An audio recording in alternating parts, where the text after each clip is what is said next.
a crowd of roughly 5,000 families followed Jesus out of town. Feeding them at the end of the day is the only miracle that's told in all 4 of the Gospels. From this we take that, this must matter. The way that Matthew tells it, in the version we heard today, the 12 disciples are really more of Jesus' focus than the crowd. And that's because Jesus has a lesson for them, which means that Jesus has a lesson for us too. And that is to see beyond the world's terms. The disciples see that they are all in the middle of nowhere, there is no food to buy, and it's getting late. Have you been there? Have you been there with small children? Mm-hmm. Do you avoid putting yourself in this kind of a bind? The disciples rightly feel a responsibility to the crowd. Their anxiety level is rising, and the reasonable thing to do is to break up the party. Jesus, on the other hand, sees that the conditions are perfect for God to do things God's way. The conditions are perfect for God to do things God's way. In the first reading that we heard today, God says through the prophet Isaiah, "All you who are thirsty, come to the waters, and you that have no money, come, buy and eat. Come, buy wine and milk without money and without price." Even before Jesus walked the earth as one of us, God extended this invitation to a people called Judah. And Judah had been through something. Judah wondered if God had rejected them, or if perhaps God was not as all-powerful as they had believed God to be. Perhaps you've been through something in your own life, in the life of your family, or even a national or global tragedy that makes you wonder the same. Has God abandoned us? Is God as powerful as we have believed God to be? You see, Judah was a tiny nation surrounded by large and powerful empires. And Judah lived under the constant threat of being overwhelmed by violent foreign political powers. It seems not a lot has changed. Empires rise and fall, but in the world's terms, aggressors and underdogs continue to struggle against one another, and anxiety levels are rising. Maybe the conditions are perfect for God to do things God's way. Judah's faith was strengthened when God miraculously neutralized an attack by one neighboring empire. But then the ancient empire of Babylon came and assaulted Judah's capital city. They destroyed the temple that was the center of their worship and communal life. They cruelly deported Judah's people to Babylon as pawns to serve their empire. Devastated, Judah questioned whether they had gotten God all wrong. Was God not powerful enough to protect them like they had believed? Or was God finally fed up on them? They had turned their backs on God, and now God had turned God's back on them. Hands thrown up. Had God walked out on them? Either way, the possibility that God was no longer in their corner made them susceptible to the alternative influences of Babylonian culture and religion. Assimilation, which is to be absorbed into the mainstream of wherever you are. That was the path of least resistance. You gotta go along to get along, right? Judah lost not only their homeland, but now they were also in danger of losing their identity. And the conditions were perfect for God to do things God's way. It's under these very conditions that God speaks to the people through the prophet Isaiah. Isaiah says that Judah's God isn't just a small God of a small nation, but is in fact the God of the whole world, including the empire that threatens to erase them.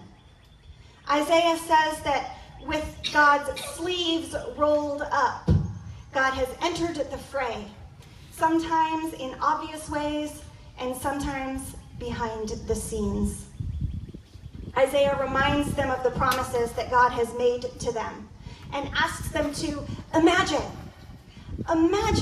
what it will be like when God finally gets to do things God's way. It looks like this. Everyone's hunger and thirst, everyone's fundamental human needs, including the human need for acceptance that Pastor Robert talked about last week in his sermon. All of our needs will be met and fully satisfied. There are no longer aggressors and underdogs. In fact, even the lion lays down with the lamb. Isaiah calls the people not only to remember God's promises and to imagine a whole new world, but go ahead. Go ahead, move in that direction, in the direction of hope. And by doing so, make God's ways a reality now. The conditions are perfect for God to do things God's way. Judah has been through hell and high water, and maybe you have too.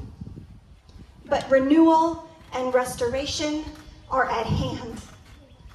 Judah gets the chance to return to their homeland and rebuild. And some of them take it. And for that task to be successful, they will need to do things God's way. They will need to adhere to God in worship, rejecting all the other gods that the mainstream accepts. They will need to listen to God's wisdom and discern what is a good road to take and what are the dead ends. They will need to be secure in who they are as God's chosen people, because to be chosen by God means to become a magnet for other people.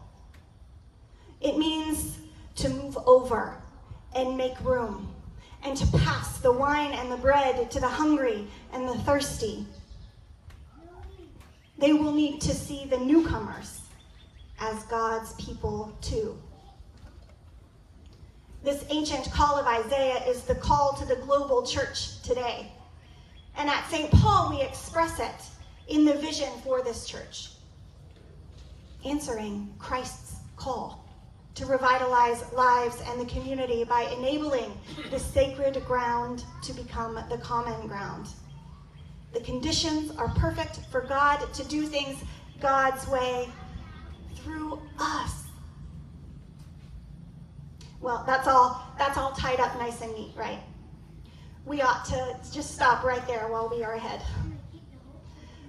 But the truth is that this is not the last time that Judah will grow disillusioned. The beautiful invitation to come to the waters and quench your thirst, and the call to become a people through whom others find their way to the God who chooses them too. As good as this sounds, as good as this is not the final word of consolation. Judah will be subjected to other imperial powers. There will be other threats. And they will wonder again if the arm of their God has grown weak, or if God has given up on them and walked out. They will forget who they are. They will accept other gods who seem to promise to satisfy their hunger and thirst. and they will fail at their vocation of representing God to others.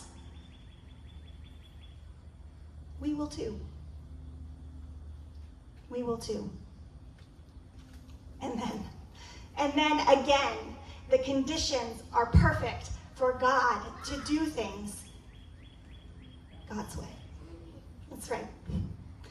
And God's way was to become one of us in Jesus and to walk the earth, but not on the world's terms. Jesus would feed hungry families in the middle of nowhere at the end of a long day and offer living water to those who would settle for less. When the world's terms were threatened by him and punished him for not going along to get along, he opened his arms wide on the cross and cried out for mercy. Not for himself, but for you, for me, for all people. If ever there was a time to wonder if God could not actually save, or if God had abandoned humanity, that was it. That was it. But it's then, at the lowest point, that renewal and restoration, that resurrection is at hand. Christ is risen, and the final word of consolation is that Christ will come again. And then God's ways and our ways will be one and the same forever. Amen.